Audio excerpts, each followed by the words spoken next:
మీకొక బోల్డ్ ట్రూత్ చెప్పనా?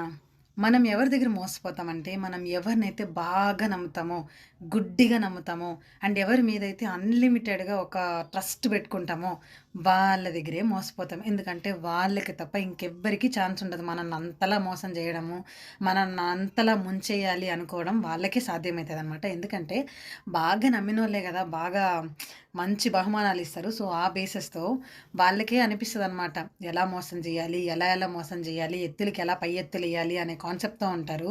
సో, మనం ఏం జేయాలంటే జాగ్రత్త పడాలి. అండ్ మనకి మనం సేఫ్‌గా ఉండాలి. ఎవ్వరిని గుడ్డిగా నమ్మద్దండి.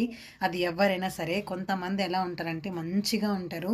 అట్టే తడిగుడ్డలతో అట్లే గొంతులు కోసేస్తారనమాట. సో, మనం ఏం జేయలేము.